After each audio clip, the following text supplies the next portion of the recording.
నమస్తే. ప్రస్తుతం మనతో పాటు సీనియర్ జర్నలిస్ట్ భరద్వాజ్ గారు ఉన్నారు. ఆయన అడిగి తెలుసుకుందాం. కొన్ని విషయాలు నాకు డౌట్ ఉన్నది. అలాగే ఈ మధ్య హరిశంకర్ గురించి ఎక్కువ వినిపిస్తుంది.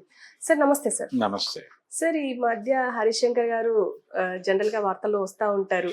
అయితే ఇప్పుడు సక్సెస్ మీట్ లో మాట్లాడుకుంటూ మీడియా పైన కొంచెం చివాట్లు పెట్టినట్టే మాట్లాడారు. సో ఎందుకంటారు? అంటే టోటల్గా ఆయన వేరే టాపిక్ లేనట్టుగా మీడియా వైపే వెళ్ళిపోయాడు. పర్సనల్ స్పేస్లోకి వస్తున్నారు అనేది ఒక ప్రధానమైన విమర్శ అయింది. ఓకే. అంటే తనకి దాదాపు 4-5 ఏళ్ల నుంచి తన వైపు నుంచి సినిమాలేం రాలేదు.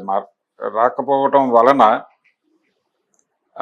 ఒక వెబ్సైట్లో తన గురించి రాస్తూ ఏదో ప్రొడ్యూసర్ దగ్గర తాగి పడిపోయాడు, 24 అవర్స్ అక్కడే తాగుతూ ఉండిపోయాడు. ఒక డైరెక్టర్ ఇతను గతంలో పవన్ కళ్యాణ్తో ఒక బ్లాక్ బాస్టర్ సినిమా తీశాడు అని రాసి షాడోలో తన బొమ్మే పెట్టారు, నీడ అనేది ప్రధానంగా ఆయన మాట్లాడిన మాటల్లో ఒక అంశం.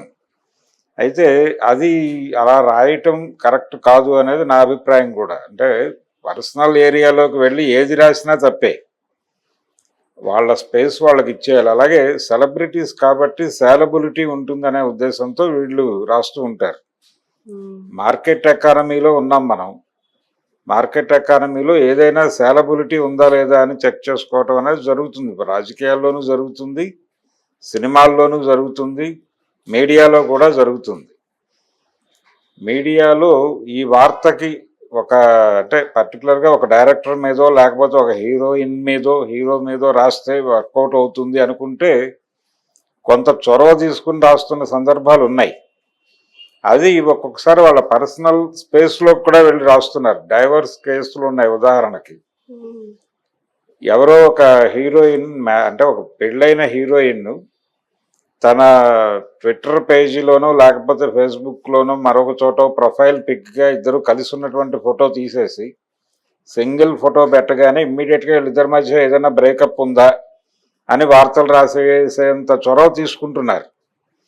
ఈ చొరవ ప్రమాదకరమే. అంటే పర్సనల్ స్పేస్లోకి వెళ్ళిపోయి మాట్లాడటం కరెక్ట్ కాదు.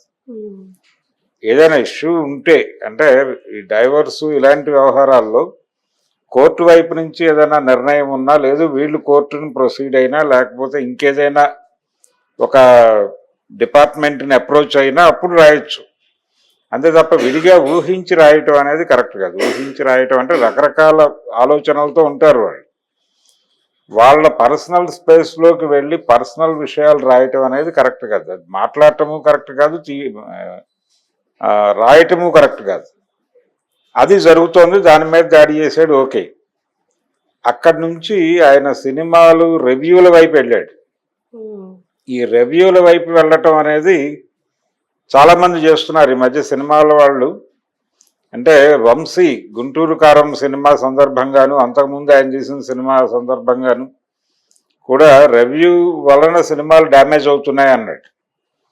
రివ్యూల వలన సినిమాలు డ్యామేజ్ కావని ఈయన చెప్తున్నాడు.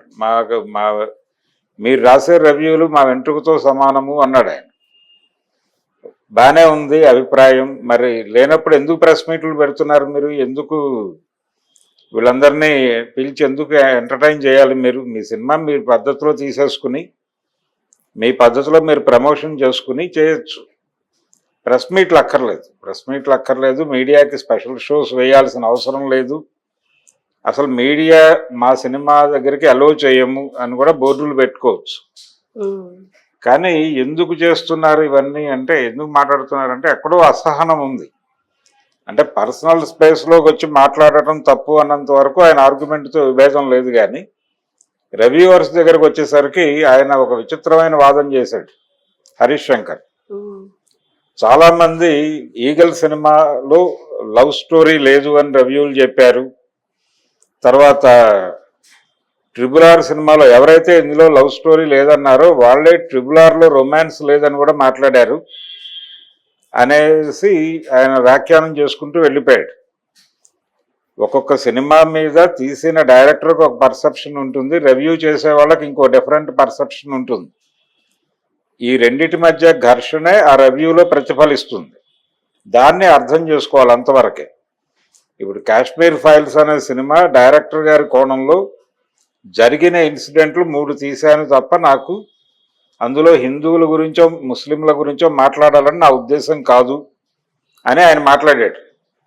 కానీ ఆ సినిమా చూసిన ప్రేక్షకుడికి అంతిమంగా ఏం కలుగుతుంది, ఏ అనుభూతి కలుగుతుంది, ముస్లింలు చాలా ప్రమాదకరము అనే అభిప్రాయం కలుగుతుంది. ఎందుకంటే ఆ సినిమా మొత్తం మీద ముస్లింలు హిందువుల మీద దాడి చేయటమే జరుగుతుంది. వాళ్ళ గెటప్ చూస్తే అర్థమైపోతుంది అతను ముస్లిం అని, ఈ బాధితుడు హిందూ అనే అర్థమైపోతుంది. అర్థమయ్యేలాగానే వాళ్ళ అటైర్ ఉంటుంది. కాబట్టి అది ఆయన పర్సెప్షన్. దానికి ఆయన జరిగిన విషయాలు చెప్పాను తప్ప నాకు హిందువుల మీద ముస్లింల మీద ప్రత్యేకంగా ప్రేమలు లేవు, కోపాలు లేవని ఒక విచిత్రమైన వ్యాఖ్యానం చేశాడు. కానీ చాలామంది రివ్యూవర్స్ ఆయన మీద దాడి చేశారు. ఆయన పర్టికులర్గా ఒక స్టాండ్ తీసుకుని సినిమా తీశాడు అని. అలాగే ఈ మధ్య కాలంలో వచ్చిన యానిమల్ సినిమా, ఆ డైరెక్టర్ నాకు మహిళలంటే చాలా గౌరవం ఉంది, నన్ను అనవసరంగా మహిళా వ్యతిరేకిగా వీళ్ళందరూ ఫోకస్ చేస్తున్నారు అని మాట్లాడాడు. కానీ ఆ సినిమాలో డైలాగ్ ఉంటుంది, అందులోనూ ఉంటుంది, అలాగే అంతకుముందు వచ్చిన సినిమాల్లో కూడా ఆ ధోరణి కనిపిస్తుంది. అర్జున్ రెడ్డి ఈ సినిమాల్లో, నేను యుద్ధానికి వెడుతున్నాను, బహుశా చనిపోవచ్చు, నేను చనిపోతే నువ్వు మళ్ళీ పెళ్లి చేసుకోకు అని ఒక వార్నింగ్ ఇచ్చి వెళ్ళిపోతాడు ఆయన.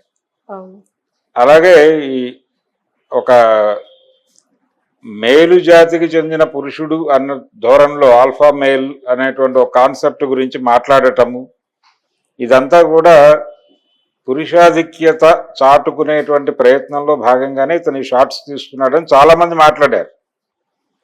దీన్ని నాకు లేదు ఇలాంటి అభిప్రాయం అని చెప్తే అలాగే మీరు తెర మీద ప్రదర్శించి, అదే సినిమాలో ముస్లిం వ్యతిరేకతను కూడా ప్రదర్శించాడు ఆయన. అంటే ముస్లిం ఆ మతానికి చెందినటువంటి మహిళలు చాలా దారుణంగా ఉన్నారని వాళ్ళని చూపించి, వాళ్ళకంటే చాలా గొప్పగా హిందూ మహిళలు ఉన్నారని ఇక్కడ చూపించి, రెండింటి మధ్య కంపారిజన్ పెడతాడు అతను.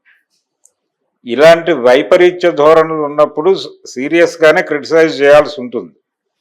అయితే వాళ్ళ పర్సెప్షన్ వాళ్ళది, వీళ్ళ పర్సెప్షన్ వీళ్ళది. వాళ్ళు రైటిస్ట్ యాంగిల్లో సినిమా తీస్తారు, మార్కెట్ కోసమే సినిమా తీస్తారు. వాళ్ళు కూడా వాళ్ళ ఉద్దేశం కూడా మార్కెట్టే, మార్కెట్ కోసమే రాజమౌళి సినిమా తీసినా, హరీష్ శంకర్ సినిమా తీసినా, ఎవరు తీసినా మార్కెట్లో ట్రెండ్ ఎలా ఉంది అని చూసుకుంటారు. ఇప్పుడు నార్త్ మార్కెట్లో హిందుత్వం నడుస్తోంది అని బలంగా అనిపించి కదా రాజమౌళి గారు RRRలో ఆ హీరోలు ఇద్దరిని తీసుకెళ్లి రామాంజనేయులుగా మారుస్తాడు. చివరిలో రామాంజనేయ విజయంగా సినిమాని టర్న్ చేయటంలో నార్త్ ఇండియా మార్కెట్ను కొల్లగొట్టాలి అనే కుట్ర తప్ప మరేం లేదు, మార్కెట్ కోసమే చేశాడు అది. కాబట్టి మార్కెట్ కోసమే ఎవరైనా ఏదైనా చేస్తాడు. ఇప్పుడు పవన్ కళ్యాణ్తో అన్ని విన్యాసాలు చేయించాడు ఆయన గబ్బర్ సింగ్లో హరీష్ శంకర్. దేనికి చేశాడు? అభిమానులను అలరించడం, మార్కెట్ని ఎంటర్టైన్ చేయటం ద్వారా డబ్బులు, అంతిమంగా హిట్ కొట్టడమే ఎవరి లక్ష్యమైన. ఆ హిట్ కొట్టడం కోసం ఏం చేయడానికన్నా సిద్ధపడతారు వాళ్ళు. దానికి వాళ్ళు మొహమాట పడరు. మొహమాట పడితే ఆగిపోతుంది సినిమా. అలాగే మీడియా కూడా సర్క్యులేషను, ఇతర వ్యవహారాలు, మార్కెట్ని గ్రాబ్ చేయటం కోసమే సెలబ్రిటీ వార్తలు రాస్తారు. ఇప్పుడు రాడిసన్ పబ్లో చాలా మంది దొరికారు. అందులో సినిమా సంబంధం ఉన్న వాళ్ళని మాత్రమే హైలైట్ చేసి మిగిలిన వాళ్ళందరినీ వదిలిపెట్టేశారు మీడియాని. ఇప్పుడు ఆ వదిలేసిన వాళ్ళల్లో ఆ లోకల్ కార్పొరేటర్ బావమరిది ఉండొచ్చు, లోకల్ ఎమ్మెల్యే తమ్ముడు ఉండొచ్చు, రకరకాల రిలేటివ్స్ ఉండొచ్చు. వాళ్ళ గురించి రాస్తే అనేక కథలు వస్తాయి. అంటే రాజకీయాలకి డ్రగ్స్తో సంబంధం ఉంది, సినిమా వాళ్ళకి మాత్రమే కాదు రాజకీయ నాయకులకి సంబంధం ఉంది, అలాగే ఆధ్యాత్మిక గురువుల తాలూకా వాళ్ళు కూడా ఉండొచ్చు. అక్కడ సమాజంలోని అన్ని సెక్షన్స్ రిప్రజెంటేటివ్స్ ఉంటారు ఆ రాడిసన్ పబ్లో. ఒక్కొక్కడి జీవితాన్ని విడివిడిగా పోర్ట్రేట్ చేసి కథలు రాస్తే చాలా బాగుండేది. కానీ అలా కాకుండా అక్కడ ఎవరో ఒక సినిమా నటుడి కూతురు ఉంటే ఆవిడ మీద ఫోకస్ చేసి వార్త రాసేస్తే దానికి సేలబిలిటీ ఉంటుంది, మార్కెట్ ఉంటుంది అనే ఉద్దేశంతో రాస్తారు. మార్కెట్ వెతుకులాట ఇదంతా. మార్కెట్ పట్టుకోవటం కోసం చేస్తున్న తిప్పలే సినిమా వాళ్ళు చేసినా, వీళ్ళు చేసినా. కాకపోతే ఆయన తీవ్రంగా ఆక్రోశం ఉంది ఆయనలో. దాన్ని ఎక్కడో చోట వెళ్ళగక్కాలని డిసైడ్ అయ్యాడు. ఈగల్ వేదిక దొరికింది. ఈగల్ మీద కొంత బ్యాడ్ రివ్యూస్ వచ్చినాయి. ఆ బ్యాడ్ రివ్యూస్ కూడా అడ్రస్ చేయాలనుకున్నాడు. వాటిని అడ్రస్ చేస్తూ తన పర్సనల్ ఇబ్బందులు కూడా, తనకు పర్సనల్ గా ఉన్నటువంటి ఆక్రోశాన్ని కూడా తీర్చుకోవాలనుకున్నాడు. అన్ని కలిసి ఆయనకు ఆ వేదిక ఉపయోగపడింది. మైక్ తీసుకున్నాడు ఆయన. ఇక వేరే టాపిక్ ఏం లేదు దానిలో. అంటే హరీష్ శంకర్ రకరకాల అభిప్రాయాలు చెప్పాడు దానిలో. నా సినిమాలు షాక్ సినిమా నచ్చిన వాళ్ళు కూడా కొంతమంది ఉన్నారు, అది చాలా దారుణంగా తీశానని తిట్టేవాళ్ళు ఉన్నారు. ఇలా రకరకాలుగా మాట్లాడాడు ఆయన. ఒక ఒక లైన్లో వెళ్ళలేదు ఆ ఉపన్యాసం. అంటే అర్జెంటుగా ఆయనకు ఒక హిట్ కావాలి. ఆయనకు ఒక హిట్ సినిమా పడిపోతే ఇది తగ్గుతుంది. రకరకాల కారణాల చేత ఆయన ఉస్తాద్ సినిమా డ్రాగ్ అవ్వటం, ఇప్పుడు రవితేజతో చేస్తున్నటువంటి సినిమా సెట్స్ మీద ఉంది మిస్టర్ బచ్చన్ అనేది. ఆ మిస్టర్ బచ్చన్ కంప్లీట్ అవ్వాలి, అది రిలీజ్ అవ్వాలి. ఆ షూటింగ్ లో భాగంగానే ఆయన ఈగల్ సినిమా చూపించారు మాకు, చూసాం, బాగానే ఉంది సినిమా, నాకు నచ్చింది, దీనిలో అది లేదు ఇది లేదు ఇష్టం వచ్చినట్టు మాట్లాడుతున్నారు అని అలా మొదలుపెట్టి ఎక్కడికో వెళ్ళాడు. ఈ పర్సనల్ ఇబ్బందుల్ని మైక్ ముందు మాట్లాడేటప్పుడు మీరు రివ్యూవర్స్కి ఎలాగైతే అడ్వైజ్ చేస్తున్నారో సంయమనము పాటించండి అని, అదే సంయమనము ఆయన కూడా పాటించాల్సి ఉంటుంది. ఇది తప్పు రెండు వైపుల నుంచి జరుగుతోంది, తప్పు జరగటం లేదని మీడియా ఏదో పరిశుద్ధంగా ఉందని నేను అనటం లేదు. కానీ అవతల వాళ్ళని క్రిటిసైజ్ చేసేటప్పుడు అదే కోణంలో మీరు కూడా ఒక పద్ధతిగా ఎడ్యుకేటివ్గా చెప్పే ప్రయత్నం చేయాలి. కానీ అగ్రెసివ్గా చెప్పడం వలన ఇబ్బందులు వస్తాయి. అంటే ఆయన ఆ మాట కూడా అన్నాడు, నేను మాట్లాడిన దాని మీద మళ్ళీ రేపు పొద్దున 100 వీడియోలు వస్తాయి అనే మాట కూడా అన్నాడు. వస్తాయి, ఎందుకంటే రావాలని ఆయన కోరుకుంటున్నాడా అనేది చూడాలి. ఇక్కడ రాకూడదు అనుకుంటే ఎడ్యుకేటివ్గా మాట్లాడాలి, వస్తాయి అనుకుంటే అగ్రెసివ్గా ఇష్టం వచ్చినట్టు మాట్లాడితే వస్తాయి. రకరకాల వ్యక్తులకు తగిలి ఉంటాయి ఆయన వేసిన బాణాలు, వాళ్ళందరూ రియాక్ట్ అవుతారు. ఇప్పుడు వంశీ ప్రొడ్యూసర్ గుంటూరు కారం ఆయన మాట్లాడినప్పుడు రకరకాల వ్యక్తులకు తగిలినాయి, వాళ్ళందరూ రియాక్ట్ అయ్యారు, దాడి జరిగింది, ప్రతి దాడి చేశాడు ఆయన. ఫైనల్గా దీని ప్రభావం సినిమా మీద పడింది, సినిమా డ్రాప్ అయింది, అదంతా ఘర్షణ, అందరికీ తెలిసిన గొడవే.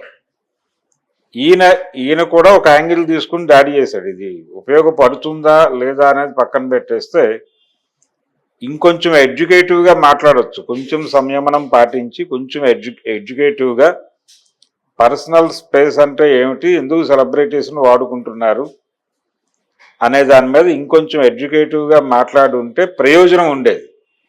ప్రయోజనం ఆశిస్తే అలా మాట్లాడి ఉండేవాడు, ప్రయోజనం ఆశించకుండా ఆయన కూడా సర్క్యులేషన్ ఆశించుంటే అది డెఫినెట్గా నెరవేరుతుంది. ఆయన అన్నట్టుగా 100 వీడియోలు వచ్చే అవకాశం అయితే కనిపిస్తుంది. Okay sir, thank you. Thank you.